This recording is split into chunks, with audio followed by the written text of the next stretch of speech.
ডিনারে কি সবজি তৈরি করা যায় যা একটু নতুনত্বে ভরা আবার স্বাদেও দুর্দান্ত? এটা তো বাড়ির গৃহিণীদের রোজকার চিন্তা। চট করে দেখে আসুন তো সবজির ঝুড়িতে কিছু আলু আছে কিনা, তাহলে কেল্লাফাতে। আজ তৈরি হবে আলুর চাটনি কারি।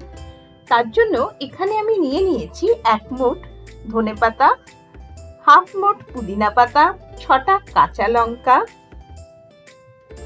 একটা টমেটো, 8 থেকে 10টা ভাঙা কাজু আর 1 ইঞ্চি খানেক আদার টুকরো। প্রথমেই আমি আলুর চাটনি কারির চাটনিটা বানিয়ে নেব, তাই সমস্ত চাটনির উপকরণটা নিয়ে নিয়েছি। একটি ব্লেন্ডিং জার নিয়ে এক এক করে ধনেপাতা, পুদিনা পাতা, কাঁচা লঙ্কা, আদা, টমেটো আর ভাঙা কাজুটা দিয়ে একটা সবুজ চাটনি বানিয়ে নেব। এখানে একটা কথা মাথায় রাখবেন, এই চাটনিটাতে কিন্তু জল দেওয়ার কোনোই প্রয়োজন নেই। একটু ঘন থকথকে চাটনিটা আমি তৈরি করে নেব।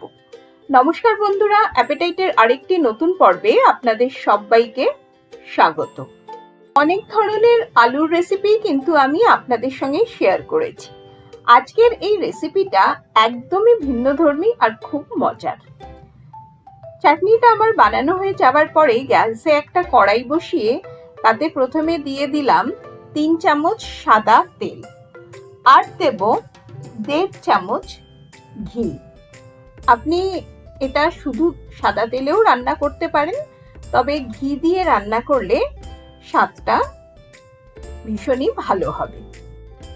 গ্যাসের ফ্লেম লো টু মিডিয়ামে রেখে তেল আর ঘিটাকে ভালোভাবে গরম করে নিতে হবে।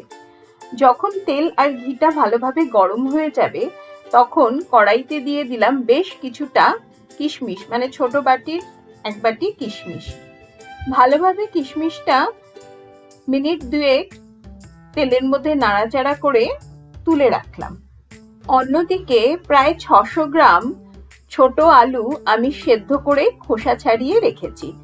আপনি ছোট আলু যদি বাড়িতে না থাকে বড় আলুকেও কেটে একই রকম ভাবে এই আলুর চাটনি কারি রান্না করতে পারেন। এবারে সেদ্ধ করা আলুটাকে বেশ ভালোভাবে নাড়িয়ে চাড়িয়ে একটু ভেজে নিতে হবে।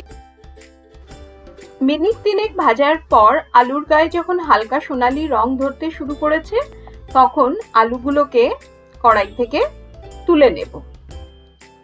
এবারে কড়াইতে যে তেল পড়ে রয়েছে তাতে দিয়ে দেব 1 চামচ হিং। হিংটাকে দিয়ে কিন্তু এই 30-35 সেকেন্ডের মতো ভালোভাবে ভেজে নিতে হবে, যতক্ষণ না হিং থেকে সুন্দর গন্ধ ছাড়তে শুরু করছে। হিংটা ভালোভাবে ভাজা হয়ে গেলে এতে দিয়ে দেব বেশ কিছু মশলা। এখানে আমি নিয়ে নিয়েছি 2টো শুকনো লঙ্কা, 2 থেকে 3টি লবঙ্গ, 2 থেকে 3টি ছোট এলাচ, কয়েকটি গোলমরিচ মানে 5 থেকে 6টা গোলমরিচ, হাফ চামচ মৌরি, 1/4 চামচ মেথি দানা আর হাফ চামচ গোটা জিরে।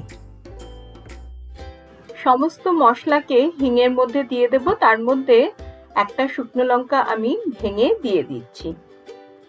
মশলাগুলোকে 10 থেকে 12 সেকেন্ড তেলের মধ্যে ভাজতে থাকলেই দেখবেন দারুণ সুন্দর একটা গন্ধ উঠে এসেছে।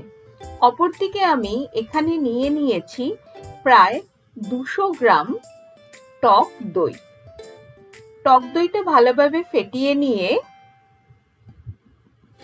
তেলে দিয়ে দেব আর খুব ভালোভাবে দইটাকে কষিয়ে নিতে হবে। বেশ মিনিট 2 থেকে 3 দইটা কষানো হয়ে যাওয়ার পরে এরপরে দিয়ে দেব এক এক করে গুঁড়ো মশলা। প্রথমে দিয়ে দিলাম 1/4 চামচ হলুদ গুঁড়ো, 1.5 চামচ ধনে গুঁড়ো, তারপরে দেব স্বাদ অনুসারে লবণ আর 1 চামচ লঙ্কা গুঁড়ো মানে ঝাল লঙ্কার গুঁড়ো, যেটাকে দেগি মির্চ বলে। মশলাটা খুব ভালোভাবে কষিয়ে নিতে হবে। এই আলুর চাটনি কারি আপনি গরমা গরম রুটি, পরোটা, লুচি এমনকি ভাতের সঙ্গেও কিন্তু সার্ভ করতে পারেন, দারুণ লাগে খেতে। মশলাটা ভালোভাবে কষে গেলে এরপরে ব্লেন্ডিং জারে যে গ্রিন চাটনিটা আমি তৈরি করে রেখেছিলাম সেটা এবারে দিয়ে দেব কড়াইতে। চাটনিটা কড়াইয়ে দিয়েও কিন্তু মিনিট 3 থেকে 4 খুব ভালোভাবে কারিটাকে কষিয়ে নিতে হবে। তারপরে এতে দিয়ে দিলাম হাফ চামচ গোলমরিচ গুঁড়ো আর হাফ চামচ আমচুর পাউডার। আপনি চাইলে এই দুটোই স্কিপ করতে পারেন, কিন্তু দিলে খুবই ভালো স্বাদ হয়।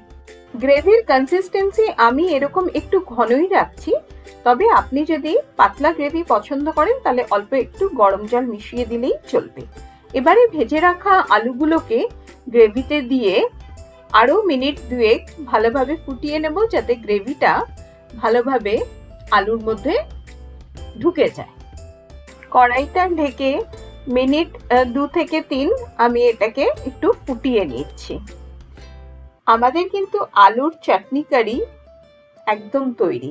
এবারে ভেজে রাখা কিশমিশগুলোকে ওপর থেকে ছড়িয়ে দিলাম, আর অল্প কিছু কিশমিশ আমি বাঁচিয়ে রেখেছি। দেখুন কারি তৈরি হয়ে ওপরে তেল ভাসতে শুরু করে দিয়েছে।